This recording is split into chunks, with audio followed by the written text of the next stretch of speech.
full mode, full screen. Nice. Perfect. All right. So, first thing you need to know about me is that I am a bit of a foodie. I really, really enjoy good food.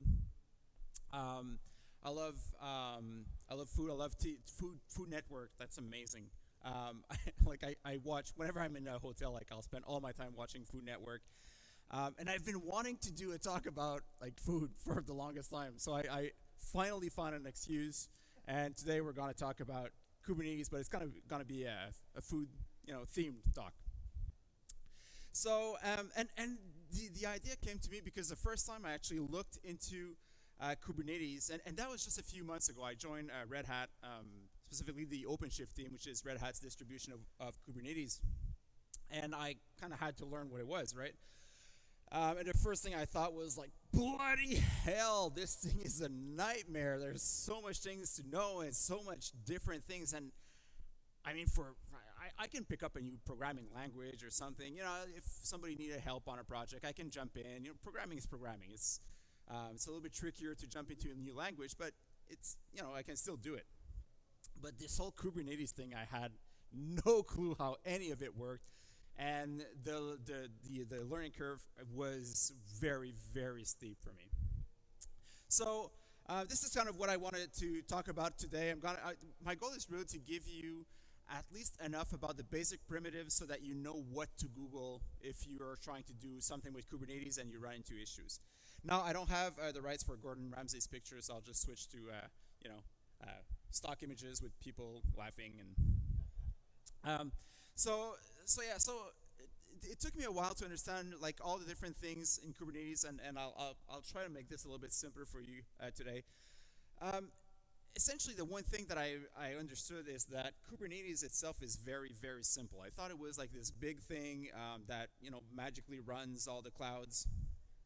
And turns out that the only thing that Kubernetes does is just spin up some containers or take them down whenever they're done. That's all it does. It takes care of the networking between those containers, but essentially that's it. So there's nothing more than that. And once you take it a look from that perspective, it's actually a very simple piece of software. Now, of course, there's a lot of complexity behind there, but yeah. So really it's not that complex of a beast, at least not as much as I originally thought.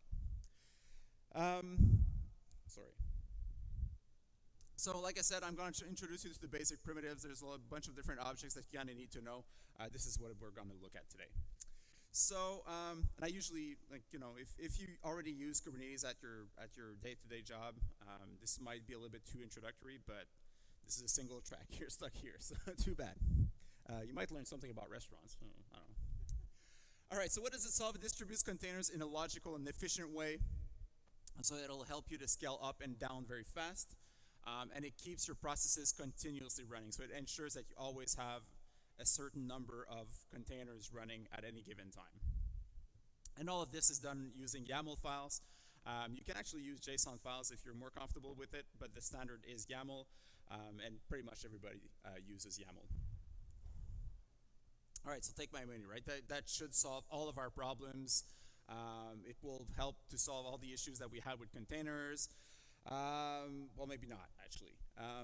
So in a lot of cases, maybe you don't need Kubernetes. If this is your business and you have, a food truck, right? The food truck, or kind of a food truck, yeah.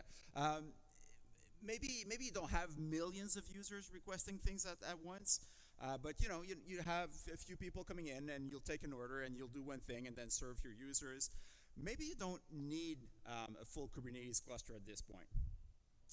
Maybe you're better off with just having a static website using Gatsby. There's a lot of dynamic things that you can still do with those. So maybe hosting your things on Netlify or GitHub Pages is good enough for now. So it won't solve all of your problems. Maybe you don't actually need it and it's a bit of an overkill. Or maybe your software is a little bit like this. It's more like a pizzeria. And so it's a small shop with a relatively simple workflow. So there's one person at the cashier, and then one person in the kitchen. So you have like a front end and a back end. All right, see what I'm doing there? So not too many customers, but you have to put in some best practices at this point. So it will be good to start using containers and having your different components containerized, and that will help you make it easier eventually when you'll need to start to scale up. But for now, maybe you can, or probably you're better off just storing everything on Heroku and having Heroku manage all of that stuff for you. So you're probably not at the Kubernetes point yet. Or maybe you have like a buffet. Anybody guess what that is? You've got everything is there for all of your customers to use. They can take what they want and leave for the next one. It's a serverless architecture, right? It's or microservices, but so there are ways to do serverless with Kubernetes, but essentially that's just adding servers to your serverless infrastructure. It's not easy. It's not the best way to do it. If you need serverless, you're probably better off with Lambda or Azure Functions. So, maybe that's not exactly what you need. But maybe this is what you have. Maybe you have an upscale restaurant, right? You have multiple staff members. Each one has very specific roles. Some people are allowed to speak to others and some aren't. So the processes are a lot more complex, and a single plate will require the interaction of many different people. You might wonder why this picture is a little bit blurry and not as good quality as the others. If you look very carefully, that's me on the right side. Yeah, back in my young days. So I used to work at a very fancy restaurant. So if you have this, this is the Baccarat in Ottawa, or Gatineau, actually, at the casino. So that's, I was blonde back then. I had a lot more hair. It's a 5-star restaurant, very, very good. If you're ever in the Ottawa area, take a look at this. All right. So what this Kubernetes does exactly, so I've already hinted on that, so it will help you deploy more or less containers. If you're already familiar with Kubernetes, you know they're not containers, they're pods, but I'll get back to that later on. It helps you to distribute the load, so it'll take care of all the load distribution for use, and it takes care of all the networking, so making sure that the containers can talk to each other, and so on. All right, so let's open our restaurant, and we'll open our fancy upscale restaurant. But before we get there, let me just introduce myself. So my name is Joel. I work as a developer advocate at Red Hat OpenShift. I had stickers. I think I have like 4 or 5 left. I was robbed blind during the South Florida Software Developer Conference for software developers. But if you come see, I might have some later on. I have some OpenShift stickers, and I might still have some password hygiene stickers. If you ever want to reach me, Twitter is always the best way. So if you have any questions, I will also post the link to the slides at the end. That's a double underscore. So Joel, 2 underscores, Lord. Worst Twitter handle ever. There's actually a funny story with that. So yeah, ask me afterwards. I also get very excited whenever I have Twitter notifications. So by all means, go ahead and follow me. And I do my own GIFs. So right, you don't want to miss that. All right, grand opening. We're gonna open our restaurants. Our restaurant. I forgot to mention I live in Ottawa, which is where I currently live, but I actually live on the Quebec side. So I'm French Canadian. That's the charming little accent that you might have noticed by now. And of course, French Canadian heritage, right? We're gonna do poutine, because why not? But not just any poutine, like, right? There's a lot of very good poutines that you can get there, like the foie gras poutine, which is very famous in Montreal. There's also this great duck confit poutine available in Gatineau. If you're ever in Gatineau, you should definitely go there as well. Just ask me. Like, I have all the best restaurants. That's it's a duck confit poutine. It's a fancy, really, really, really good poutine. All right. So we want to open our restaurant. The first thing we'll need, right, is a space to build our restaurant. So so we will need, of course, a space, but we'll also need electricity. We'll need gas for the ovens. Ideally, we want a place that already has walls up and different things like a kitchen. And ideally, we don't want to build all of this, right? We don't want to tear a building down just to build our small restaurant. So, or unless, you can always build your own, I guess, like this. But ideally, we want to rent someone's space. And when you rent out the space, you sign an agreement with the owners. The owners will guarantee a given set of resources. It will also take care of fixing any issues that you might have into your rented space. So it will take care of the redundancy for your servers and so on. So our restaurant will be our Kubernetes cluster. And a Kubernetes cluster is a set of machines called nodes that run containerized applications managed by Kubernetes. So a cluster has at least one worker node and one master node. All right, so you can use pretty much any cloud. They all support Kubernetes now, pretty much out of the box. AWS, Azure, I've tried both of them. DigitalOcean is also very interesting, and of course OpenShift with OpenShift.com. Google certainly has one as well. I haven't tried that one.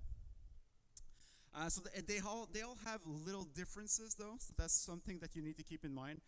So it's not as simple as you might think to just take your YAML files and deploy them on a different cluster. There's a little bit of tweaking that needs to happen on some of those objects, and I'll introduce them as we go. But they usually have their own tooling which is available to you. So our worker nodes are the, will host the pods that are the components for our application. So this is where all of the work will happen. In our case, I'll only have one node running. I'm running Minikube. I think, did I start? Yes, I think I started it earlier. Actually, I should check this because it does take a minute to start. Minikube start. All right. It wasn't started, so perfect. So I'll be running Minikube, so it has, it creates a virtual machine on my laptop, and it has one worker node. Now you also need a master node. Your master node will manage the worker nodes in the pods in the clusters. So multiple master nodes are used to provide cluster width, failover, and high availability. So basically the master nodes will decide on which worker node to assign the different pods or containers. And you can have more than one, but that's only for redundancy if you need it. Yes?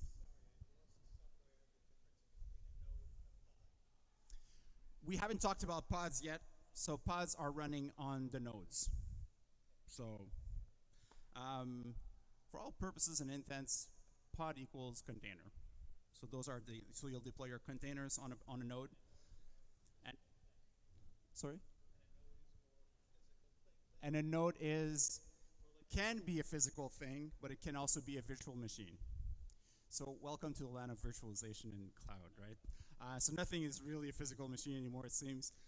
But in theory, you can picture it as being a physical machine. So those are three different nodes that you have on this little one. So there's probably a master node and two worker nodes here. So Minikube, you can use that. So you can run a Kubernetes cluster on your machine. Very easy to install. Minikube start, and it starts.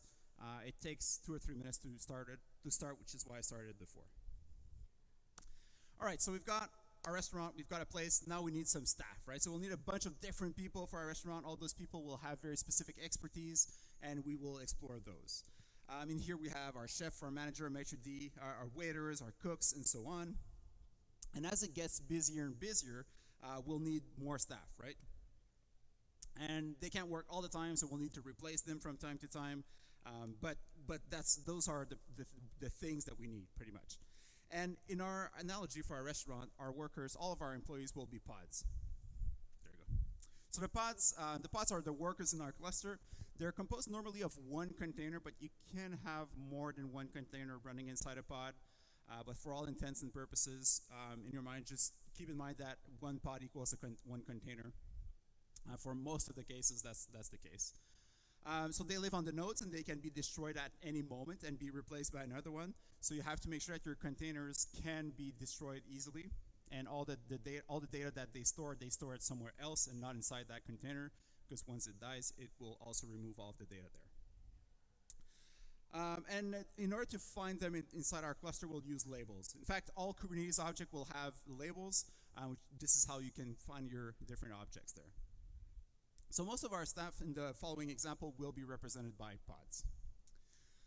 Now, you can't just leave waiters working on their own whenever they want. Some of them are greedy. They'll just work on Fridays and Saturdays because those are the shifts where they get more money, and nobody wants to work on breakfast and so on. So you need someone to schedule all of those waiters on the floor.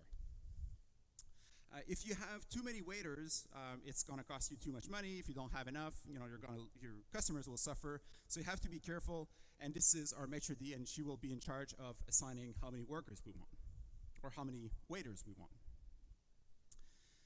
And those schedules are basically deployments in Kubernetes. So a deployment is an API object that manages a replicated application. Each replica is represented by a pod, and the pods are distributed among the nodes of the server. So the pods go on the node, and your deployment specifies how many pods do you want at any given time.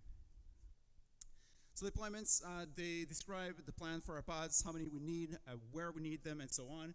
And it uses replica sets, which is another Kubernetes object, to ensure the configured number of pods are always running on your cluster. So let's create our first deployment, and we will create a Kubernetes YAML file to do that. Now, all the Kubernetes YAML file have this structure. So there's always an API version, that's the first line. It's followed by the kind of object that we're creating. So in our case, this will be a deployment. It also specifies all the metadata, so you'll give it a name so you're able to find it inside your cluster, and you'll give it some labels. And then all the spec is where all the parameters for your any object go. So let's take a look at our deployment, and that's probably the most complex one, or the one that has the most lines of code there. And then we'll deploy that. So our deployment, first of all, we'll specify this is an object, or it uses the API version app/version1. It's an object of kind deployment. And then we have our metadata, so we'll give it a name. We'll call this deployment our front deployment for the front of the kitchen. And then we'll specify different labels. So we'll give it a job title of maitre d'. So labels can be whatever you want, right? It'll be section front of the kitchen. And you typically put an app label, so all the application, you can easily find all the different pods that are running for that specific application. And now the spec. So the spec is all the different parameters that for our objects. So for our deployment, we'll specify that we want 3 replicas of our pods. And in order to find the pods in our system, Kubernetes will use a selector. It will match it all based on labels. So it will try to find 3 replicas or 3 pods that have the label job equals waiter. And then each of those pods will follow will have the following template.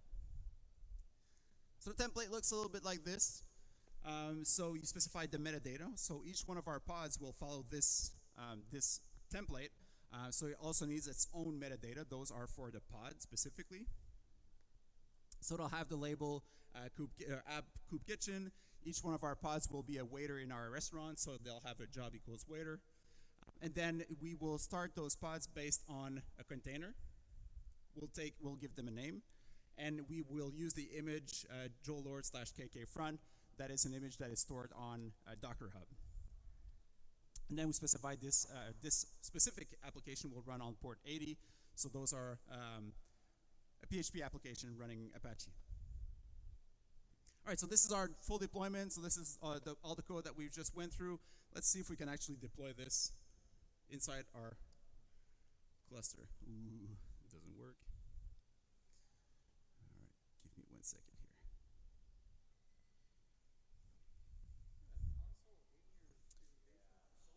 Well, I have a console, but it's clearly not working. So we might have to resort to an actual terminal. Ha! kubectl. No, I reloaded the page. Okay, let's put it back in full screen. Okay, so kubectl is the command line tool that you will use to interact with Kubernetes. And like I said, I have Minikube running, so it's actually interacting with my local cluster that I have in a VM on my machine. So using kubectl, you can use apply, and apply will apply one of the YAMLs files into our cluster. So I'm going to take my front deployment, and there you go. So I now have my deployment, which I've just deployed on my Kubernetes cluster. So this is my current architecture so far. This is actually connecting to the Kubernetes API in theory. Oh, come on. So in theory, it connects to the, We should still see some. We should still be seeing something. kubectl get all. All right, I've got my deployments. Not sure why this one isn't working.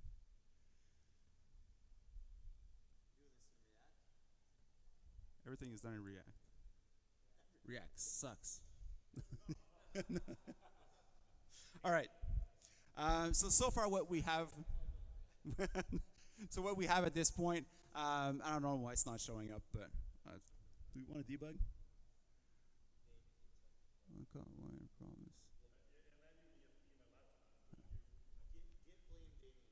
Oh, I know what's happening. I had network issues again. I'm not sure why networks don't like. It's probably too hot for my laptop. Like no, I'm good. I had an issue running my application, and it's trying to pull on port 3000, and it's hard coded. Never do that. But I'm not running on port 3000 because I don't know, it didn't work. Okay, so what we have so far is 3 different pods, so we can actually see it. It's not as visual. But we can do kubectl get all, and we see everything that we have deployed so far. So you can see at the top that I have 3 different pods that are now running on my system. And if I do a kubectl get all, and I can use a label, so job equals waiter. So I have my 3 waiters there. If I take one of those waiters and do kubectl delete pod,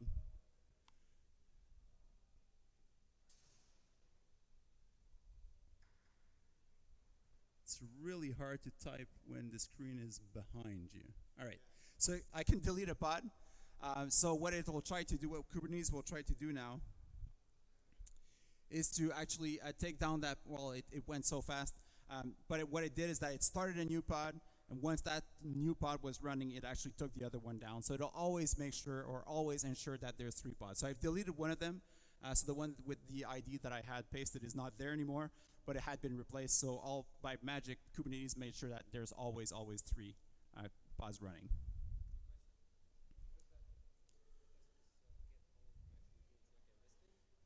Get all, yeah, it pings the API, the Kubernetes API, and just all the different objects that we have. So what we have in here is, where's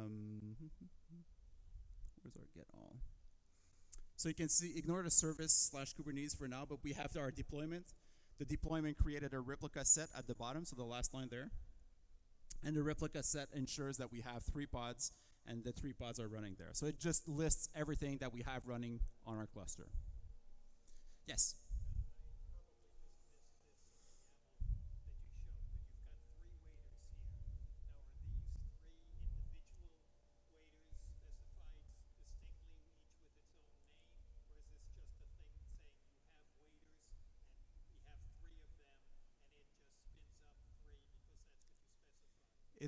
So my deployment creates a replica set that makes sure that we always have 3 pods running, so that we always have those 3 right here. But they'll be clones of each other. And they are clones of each other. They all have a unique ID. So, and that's where when I said. But it's an assigned ID. It's not. You're not specifying. I have this waiter, that waiter. No. They're individuals. You're saying I have 3 waiters. I have 3.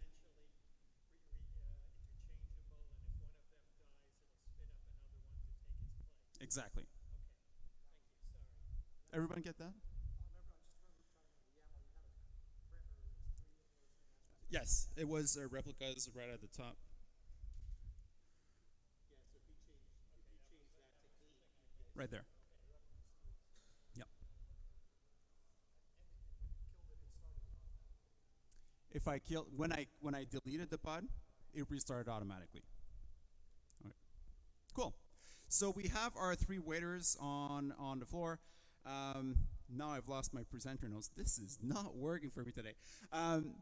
So we have our 3 waiters on the floor, but you know, the maitre d' doesn't know where they are, what they're doing. One is cleaning up tables. The other one is watering plants. Another one is looking at a glass.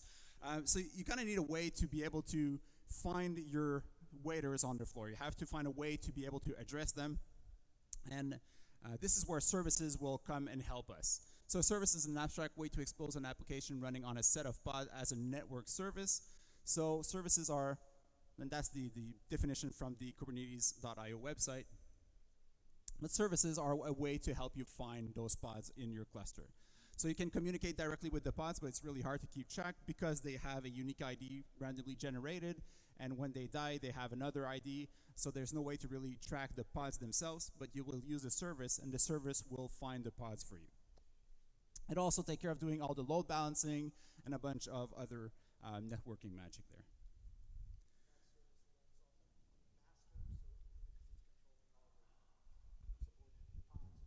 Yes, exactly. So our service will look like this, another YAML file. This is an object of kind service, has some metadata as well, so we'll just give it a name, as well as some labels. Where'd my labels go? So we'll just use Kubernetes Kitchen. This is not a pod, so it's not one of our workers, so we won't give it a job. So really what it does is just it shows it gives us one place so we can actually contact all of our different waiters. It will use the selector job equals waiter in this case, and we will map to port 80. So this is our full service. We can actually deploy that as well.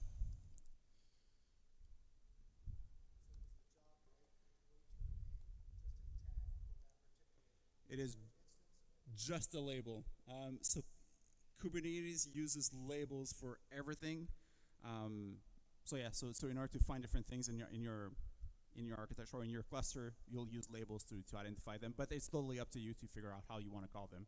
So far, I have kubectl get all, and I can match using a label. So I can say, well, match job or job equals waiter, and I'm getting only my waiters, but I can also do section equals front, and that's everything in the front of the kitchen, so I have a lot more things. And as we go and we start introducing different things in the back of the kitchen or in the back of the restaurant in the kitchen, then we'll be able to identify those two, right?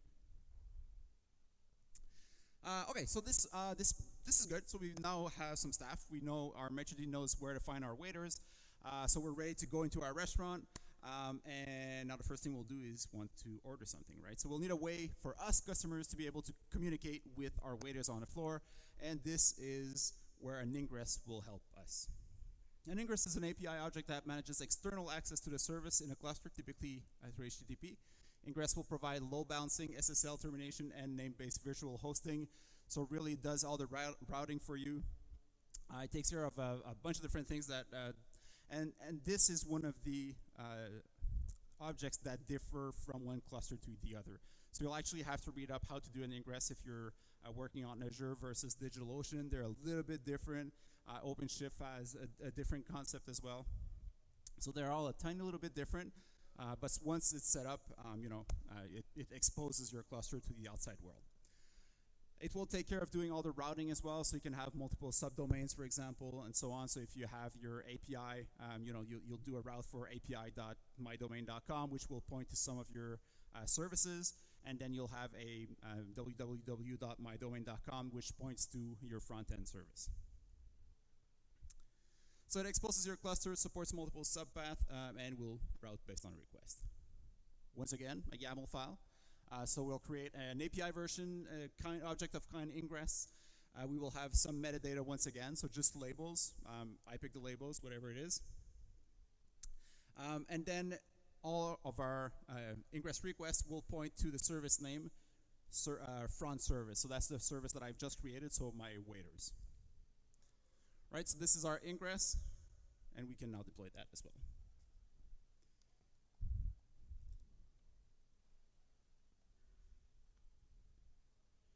Front/ingress. There you go. All right, so we've created an ingress. This is the architecture. As you can see, it's getting more and more impressive. So we now have, a gateway to get into putting requests to our application.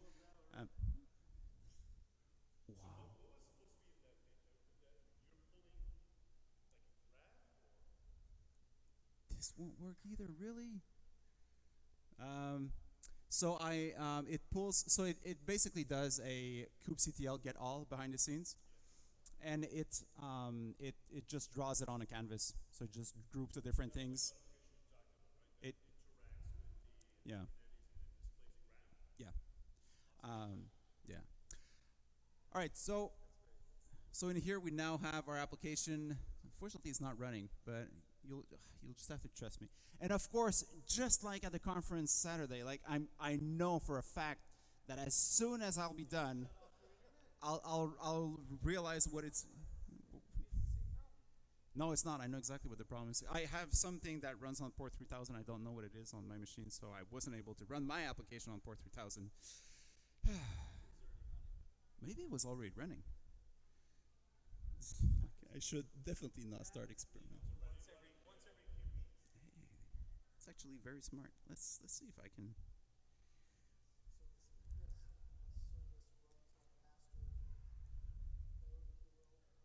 The ingress runs on the worker node. Everything runs on the worker node. The master node is only there to dispatch the work to the worker nodes.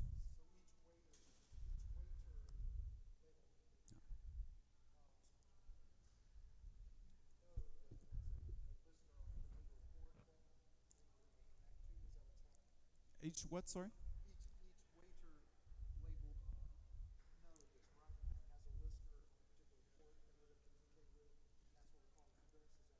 So our ingress, and this is where my knowledge stops. Like, so our ingress will take incoming requests on port 80 and map them to the service internally.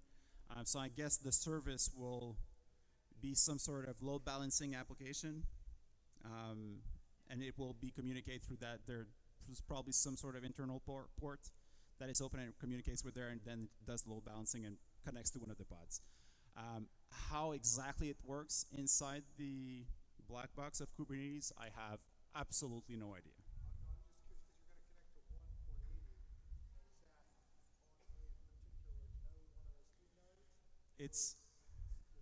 No, it's on any of the nodes.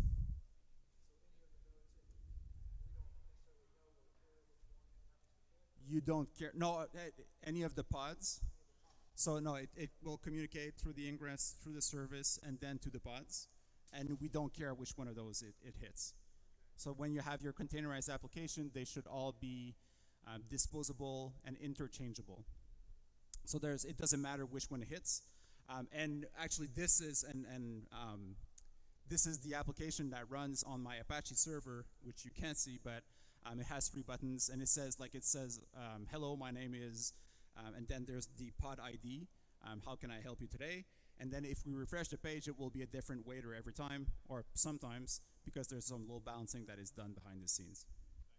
And now we have our buttons to order drinks and food and our desserts.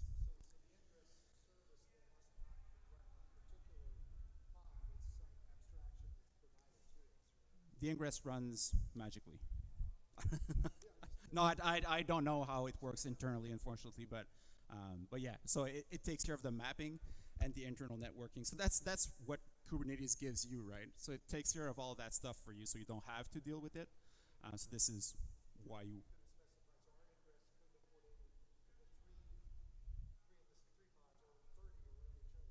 Yeah, exactly. It'll just pick one. Oh, I've lost my screen. No, it works here. All right. It's going better and better. That's it. Damien's not inviting me anymore.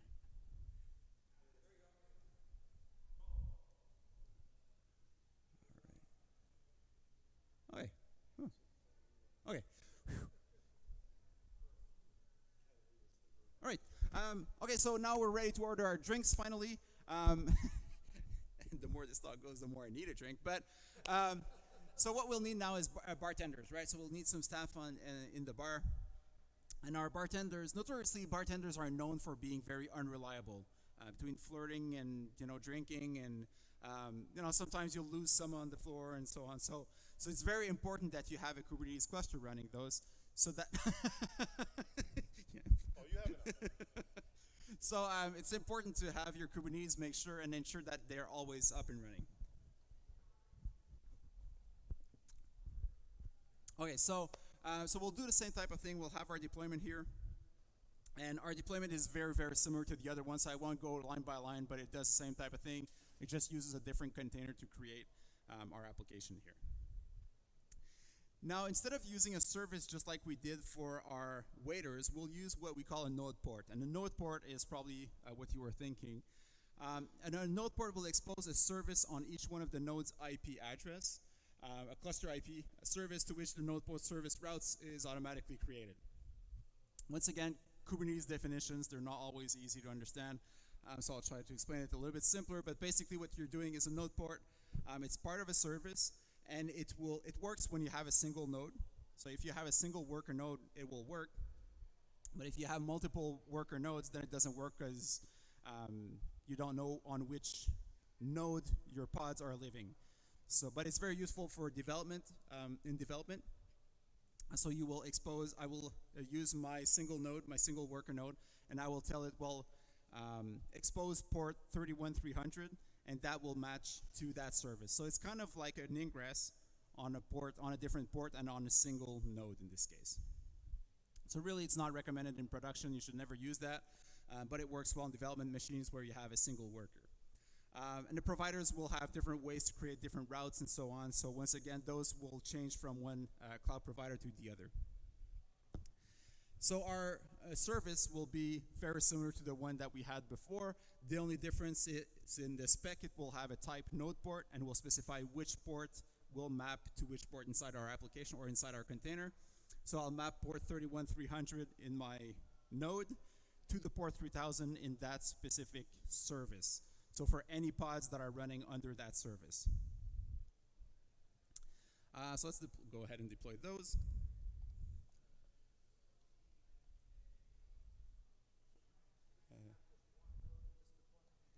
I have one single node because I'm using Minikube, and it runs a virtual machine with one master node and one worker node. That make sense? All right. So this is all deployed. We can take a look at our architecture again. Yay. Okay. This is the application. As you can see, it works. So we can now order drinks. Come and see me afterwards. 5 minutes. Give me 5 minutes after my talk. It'll work. No, it's not the course thing. All right. So now we're ready to order some food. In order to order some food, we will need some cooks, right? There's a misconception. A lot of people tend to see kitchens as like being a chef, and there's one chef that works. There's actually a lot of people that will prepare your food, and each one are interchangeable. You can switch. Sometimes you'll have more staff in the kitchen, sometimes less, and so on. So a little bit like our waiters and our bartenders, actually. So we'll need to create a deployment for that. Deployment uses the same structure as we did for the other previous two pods or deployments that we had. We'll use the same type of service once again. And our service, okay, and this will be our service, sorry. So let's take a look here and deploy those. Kitchen, cook, deployment, and kitchen, cook, service. Perfect. So now we've got a few cooks that are working, and as you can see in that diagram, we have our waiters. There's an ingress on port 80, so we can actually access it from the outside world. Those waiters are able to speak to our bartenders on the port 31300, but as you can see, there's no line. There's no line between our waiters and the cooks. And that's intentional. That's what we want, right? And that brings us to our chef. So the chef in the kitchen is the one that will dispatch the orders to all the different cooks, then assemble everything, put that final little touch on the top of our plate before it serves it.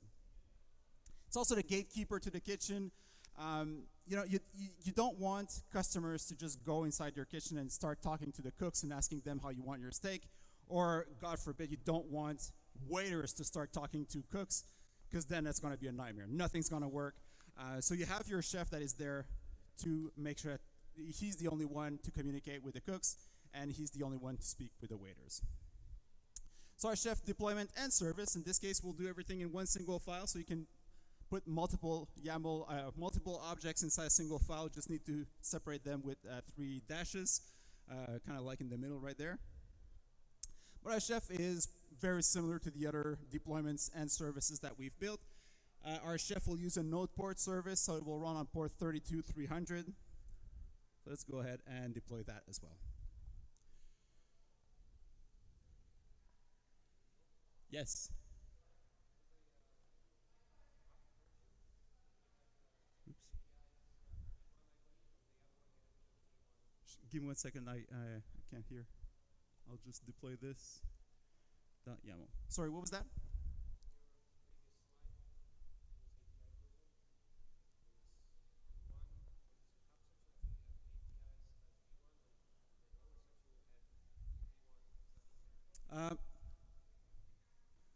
That is probably intentional. No, it's probably an accident. No, that's an accident. That's all right. So this is our full architecture now. So it's getting better. So you can see now that we have our waiters, our bartenders, and we now have our chef at the bottom. So our waiters are able to speak to our chef, and our chef is the one talking to our cooks. Now I haven't shown you how that was done. Oh, and if we click on order drink, we'll have a beer. If we click on order food, then we'll be able to have the response from the chef, and the chef will dispatch the orders to different cooks. So we will receive different ingredients from each one of the cooks that we have. So you can see who prepared that element. So first of all, we have some French fries, of course, some fresh cheese curds. You have a demi-glace au poivre, as well as a duck confit. And everything was prepared by one of the different chef or cooks. And you can see their IDs there in theory. So you can see that they're all different, and thanks to the load balancing, each time we click that request, it will be different cooks that will provide the different elements. So the communication between the chef and our cook is done through the internal DNS. So Kubernetes will automatically inject some environment variables inside each one of our containers. So we have access to things like the environment variable cook service host, so we know what's the name of the service for our cooks. We also have the port. So cook service port is the port on which our service will be listening. So now you can have the cook URL, which is the host and the port.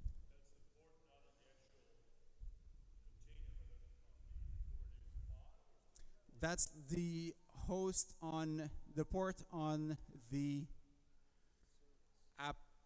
on the pod. On the service. No, on the service. Sorry, on the service. So you'll have something like, so my request is an HTTP request, but the host will be like cook service and some sort of ID, and then there's a port. I don't know what the port would be. I don't know if it would be random or, but it's the service. So we're communicating with the service. The service takes care of the load balancing and communicating with different pods. It works a lot better with images. Sorry?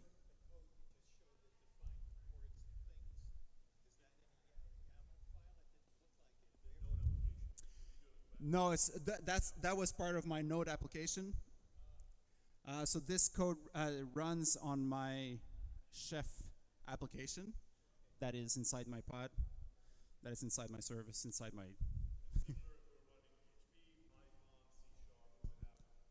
They will all have those environment variables. You can also, if you have something that doesn't work inside your cluster, you can actually SSL into, or not SSL, but you can log in into one of your pods, and you'll be able to see those variables, and you'll be able to see if you can actually curl into some of your services and so on. So you have them available in your bash as well. All right, we're almost done. We're up to our desserts now. The best part of our meal, as well as the, my favorite, the pastry chefs are always nice. They're always nice. So when you go to your restaurant, right, you'll order dessert, but a pastry chef won't start making that cake at that moment, or won't start making those truffles. Those truffles take forever to make. So you actually have to prepare them in advance. So our pastry chefs, what we'll do, and it will use a cron job. So in the background, it will create desserts every minute. So containers don't need to be servers. It doesn't need to absolutely be a server. It can also be just a command line tool that will do some processes in the background. You can use that to train different models if you're doing machine learning.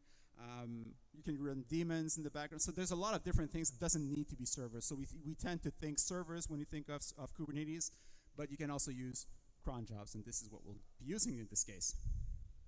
So I'll be using an object of type cron job. Cron job has its own set of metadata, so a name, pastry cron job, and then the different labels. And then the spec for that YAML file. We have our schedule, so it's just like a Unix cron job, so it runs once every minute. And every minute it will start that container and run that single command line, which will just create a dessert.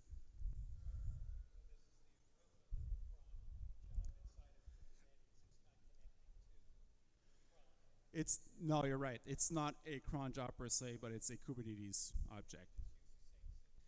Yes.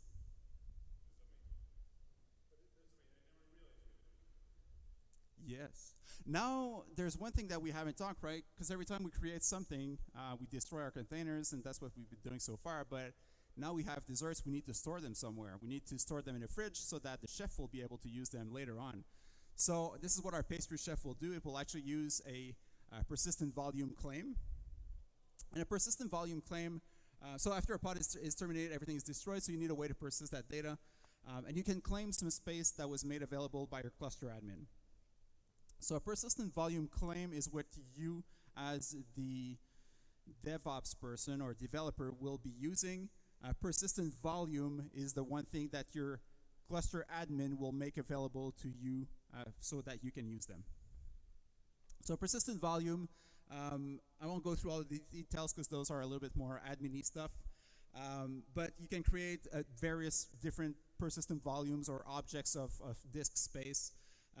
This one has a capacity of 2 gigs and it has different access modes, so it can be read-write from many containers or from a single container, or it can be a read-only and so on. So there's a few properties that you can put those. So those are all the available properties for this persistent volume. Now you will use a persistent volume claim, which means that you will take one of those persistent volumes and use it inside your application, and only your application will be able to use it now. So in this case, I'm going to use an object of kind persistent volume claim. I'll have my metadata once again. Storage class name. Those will vary a lot from one cloud provider to another one. So again, PVCs are very different from one provider to the other, so you might have to dig a little bit into it. But they're always called persistent volume claims, so at least you kind of know what to Google at this point. So I'll need an object or a volume of type read-write many. So I'll have many containers or pods accessing this persistent volume claim. And then I'm requesting 1 gigabyte of data. But my class or Kubernetes will look into the available persistent volumes for me. It will find one that has 2 gigabyte and will still give that one to me because I'm requesting for at least 1 gigabyte here. So now I can mount that volume. So we're back to our chef deployment here. And in the containers section, or just at the top, instead in my spec, I specified a volume. So I'm going to tell Kubernetes to use our fridge PVC, so the persistent volume claim that we've created in the previous slide. And then at the bottom there, we have our volume mount, so we will mount into the /desserts path. We will mount this volume that we've just added to our container.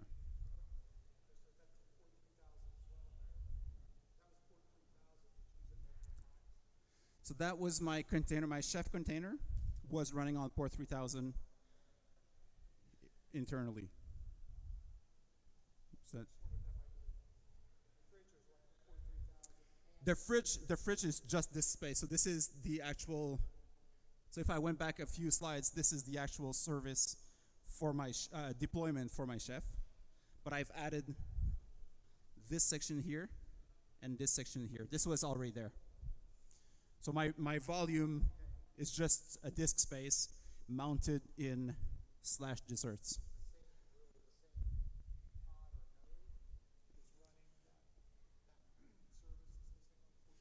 So what we'll need to do now is to redeploy our deployment, and it will remount our pods using this new image now, and they will have access to this folder. So each one of our pods will now have access to this path, or to this disk, to this mounted volume.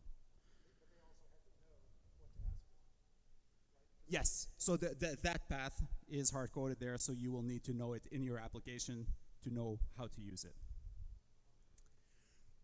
There's ways to put that inside environment variables and so on as well. All right, let's just deploy this. In my kitchen, I have my pastry chef, or cron job. I also have a fridge.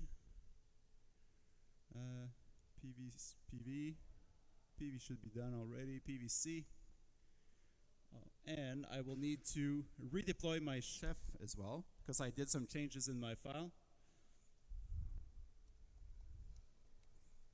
All right, so you can see here that I had both a deployment and a service inside that file, and my deployment is now reconfigured, and my service remains unchanged because I didn't change anything there. So Kubernetes is smart enough and will only restart what it needs to. So this is our full application. So everything works. So we have our buttons to order. We can now order drinks. We can order the food. We can also order desserts. So what happens in the background, and what you don't see here, is that our pastry chef just creates different files, one file every minute on the mounted volume, and it just has a timestamp. And then our chef will look in that folder, and if there's a file, it will take one and count the number of files left and tell us how many desserts are left in the fridge. So this is what would happen here. All right, so we've got a lot of things there, so try to map that in your mind. So we've got our waiters, we've got our ingress running on port 80, so we can actually communicate with the outside world. Those waiters are able to communicate with our bartenders on port 31300.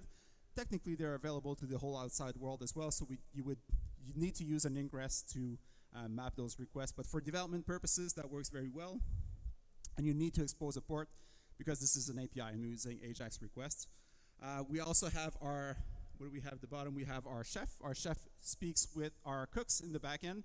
Nobody else can talk to our cooks. This is all done through the internal networking. And we also have our cron job running. So we've got our pastry chef putting some desserts inside the fridge up there, the upper left corner, upper right. And our chef can actually communicate with that fridge in order to get some desserts. So there's a lot of stuff that we've been able to deploy relatively easily, apart from the small demo files. But there's a lot of things that we've managed to deploy here and are very relatively simple. When you have the image, you can see that we've got about 12 different services running at the moment, all on the Kubernetes clusters. And I didn't have to do any networking. I didn't have to manage any of that. Like, it pretty much all took care of itself. So to recap, you have clusters. You need a Kubernetes cluster. A Kubernetes cluster is a set of machines or nodes. You've got at least one master node that manages the worker nodes, and at least one worker node that will host the various pods. The pods are your basic unit or your containers, if you will. So the deployment is a schedule for your pods. So how many pods do you want? Service will do the load balancing and access the pods for you. So it's one entry point to your pods. Ingress exposes the service. Node port opens a direct port on a node, but don't use it in production. Cron jobs will run a job at any given interval. We've also talked about persistent volume claims on how to mount disks. I've used a little bit of those commands. So kubectl apply is the one that you would typically use, the one I've been using all along, to apply files on your Kubernetes clusters. So you can get a specific object. Get all with the label, so I did that a few times. Describe will give you all the information on a specific object, so you can kind of see what's going on there. You can get the logs for, this is very useful for your pods. If you have a pod that does something unexpected, so you can take a look at the logs. -f will give you the log in real time.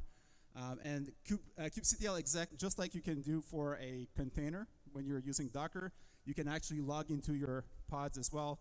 Using exec-it interactive mode, the name of the pod or the object that you want to run against, and you can run a /bin/bash, so that will log or open a session with that pod.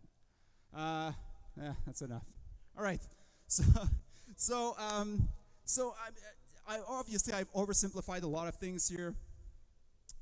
We forgot to mention a lot of people, like a garde-manger and a grillardin, which takes care of cooking all the meat, and one of the most important person on the floor is the sommelier, and I haven't touched at all about that. But just in the same way, there's no way to describe a full restaurant in a single hour, and there's no way to describe everything that Kubernetes does in a single hour as well. So there's a lot of things that I had to leave on the side. But hopefully you got like what are those basic building blocks and how you can use them to create a full cluster. So more resources. The official documentation is really good, but when you start looking at it and you're not familiar with the terminology, it can be a little bit obscure. Google Cloud has a great Kubernetes comic. You should take a look at this. And there's the book Fippy and Friends, which was published by the Cloud Native Foundation, Cloud Native Computing Foundation. And it's Kubernetes explained to 5-year-olds. It's a children's illustrated guide to Kubernetes. It's amazing. You should definitely take a look at it. It's available for free, or you can order a print version. All my links will be available there. So thank you very much for being here.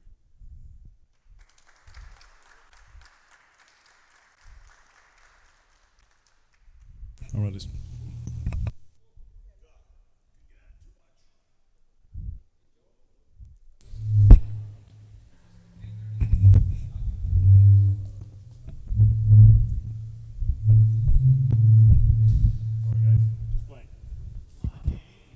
Having fun.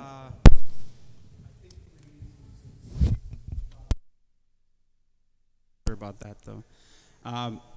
OpenShift.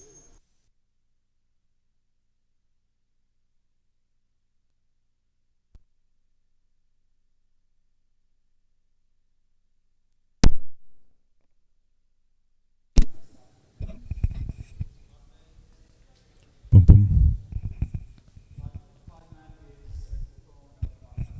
Hello, hello. So Docker, what we tend to always. Is that working? Okay. So and containers, we mix them a little. One application to run containers, and those containers, there's an open container initiative, which is kind of a standard for how containers should work. So anybody can build their own Docker clone if you want. So Podman is one that runs on Linux only, has things about it, but yeah.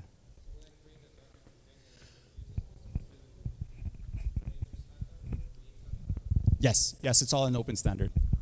Yeah, but it's all based on Docker. But it's any container. Yes, it's any container.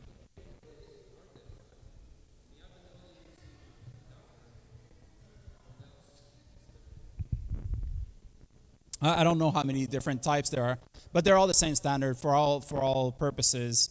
You know, Docker is like you can think of Docker as being the container, but it's just a product this is associated with. Does OpenShift use Docker? OpenShift uses Podman, Oh. which is the Linux Docker thingy. Is that what it is? Yeah. Makes sense. Is it? Yeah. Yeah. I Yeah. heard that once, and it was like Docker just sort of put things together that were already there, made it easy for you. Containers have been around since the 70s, I think. Really? So Docker definitely made it more popular and more accessible, but it's been around since forever. It's there's a great talk I always recommend it to everyone, but it's called The Containers a Lie, and it goes into the details of how containers actually work and how it's like built in the Linux architecture and the Linux kernel, and how because of the way Linux is built, it gives it access to or makes it easy to have containers. The architecture of Linux.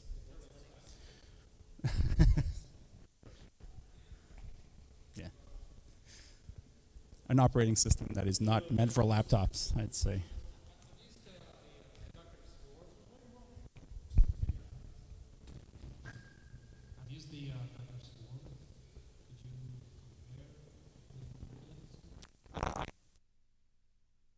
I'm not 100% sure, but I think you might be able to answer that. But I think Docker Swarm now uses Kubernetes. Does it? I think so, or they were looking at moving towards Kubernetes. But it's, I haven't tried it. I have no clue. But as far as I know, it's similar in the sense that it does orchestration and it does the networking and.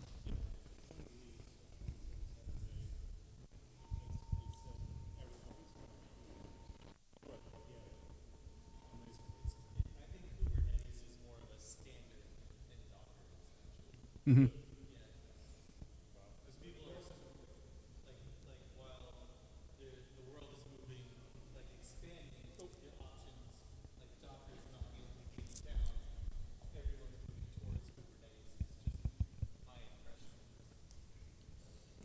Yeah, it seems to be the standard now that pretty much all. Yes. Questions? I'll be around anyways for a few minutes, so. And I'm pretty sure I'll be able to get it to work.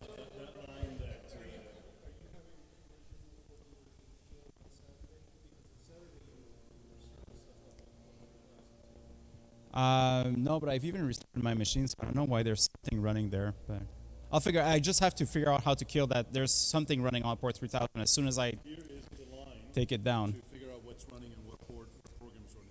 You can try it right now in a couple minutes. Let's try it.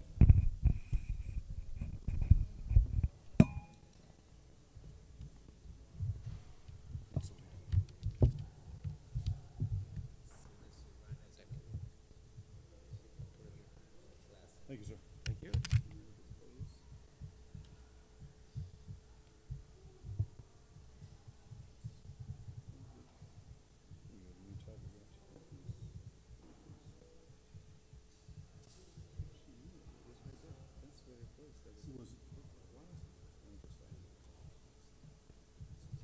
You got 8080. You said you wanted 33,000, right? Okay. Let me just check this first.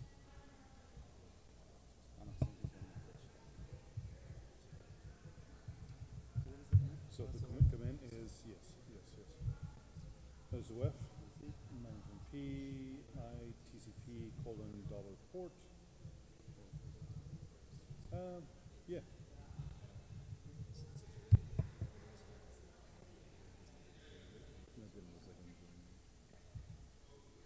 Such port of directories, is it? Try the $port. I think it's not the port. I think it's a variable it's going to look. Isn't it? Try something simpler. LSO-I port number. What about that stuff? LSOF-I :3000. Do you see it? Space port number. Space? Put a space in. Colon? Port number. Try sudo. No. Yep. Really? I mean, that's what that's what I have to do in my VMs. Okay. So Well, put something else, like, what do you have? You could probably have 80 with Apache, right? Just prove to yourself that you have. Oh, you still, well, no. If you were looking for this, then grab it, don't you? no, You were looking for the right-hand side? Well, I can do a grep on 3000.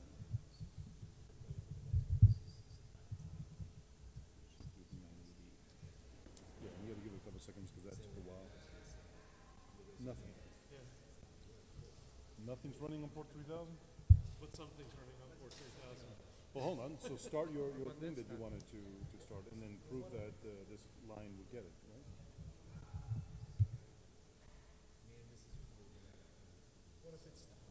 What if that conflict is within Right. the cluster? Right. What if the conflict is within the cluster, not necessarily in relationship? Well, he's saying that he's trying to start the actual Kubernetes, or his application locally, nothing to do with Kubernetes. Say you run a bunch of things in a cluster that has listeners there. Try to tell it They to might that need port to go to see if it But even actually then, is. the Kubernetes application, even though it has, the parent of all these children of 3,000 workers, that one would be the one that chooses for 3,000. So it's saying nothing. Nothing of the operating system. Not the outside of the computer, nothing the operating system is running. And actually, so it's a SSH statement? The cluster uses 3,000, whatever ports they need. Docker images, I guess. That may not be exposed to his operating system in terms of you externally I connect. think There's an SSH service running there. that's not it's probably better. So your operating system is the gateway to your browser, to the other computer. So something, the operating system has to at least see something else. Not that we know where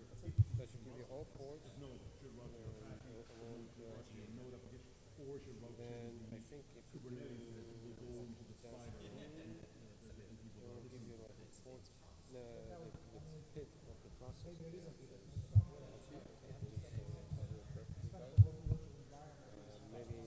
Maybe I'm confusing with second command. Yeah, They this have to announce it to the operating system or else they get, I mean, they could listen to 3,000 between the chunks. interesting that you could But this is saying that somebody's listening to 3,000. Yeah, that's weird. And then when he says to the operating system, what don't is? know what's No, going no, on. no, there's nothing.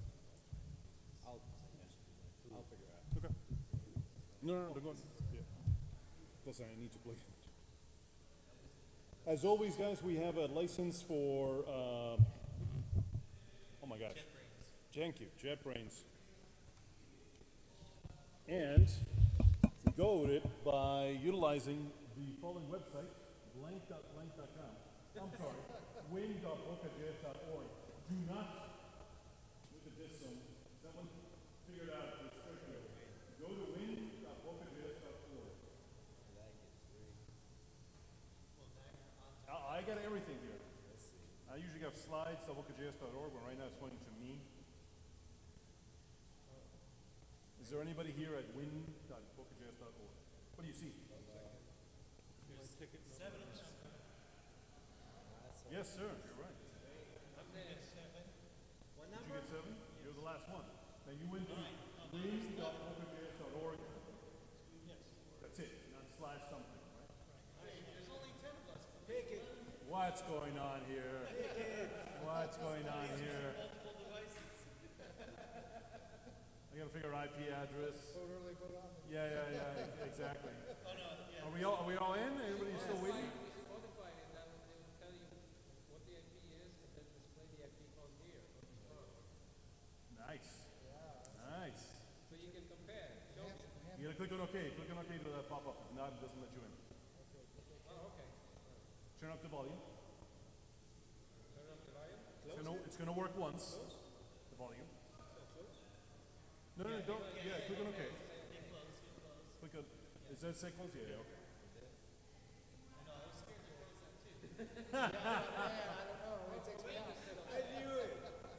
I should change it to OK. Yeah. Okay. Ready? Yeah. Watch this. No! You didn't turn up your volume. No. It doesn't work. I gotta work on that. This is called WebSockets. I've done a presentation on this. If you guys want to know more about it, let me know. Not as cool as Kubernetes, but I find it very useful. Joe was using it in his presentation. Sorry, yesterday. Yeah. I saw it. Yeah? Yeah, his presentation. You? Oh, yeah. Oh. What? Doing what? He was talking about KPIs. So I was talking about browser APIs. Oh. He's pushing demos on the attendees' phones. Yes. I heard you and I was like, well, okay. And then I realized, yeah, that's what he's doing. That's fantastic. But I messed up my machine apparently. But Oh. You know, he made very good point, and I never actually seen it until actually his presentation. You know, the browser has many different APIs. One of those APIs is, hey, would you like this website to send you notifications all the time? Did you do notification as well? With Joe's representation, we actually clicked yes, so he was actually able to send notifications. He didn't have to be actually On the running website. browser. Yeah, it's amazing. Huh? yeah, it was fun stuff. Very fun stuff. I've presented that here. I presented that at Code Camp, and then you're blown away now.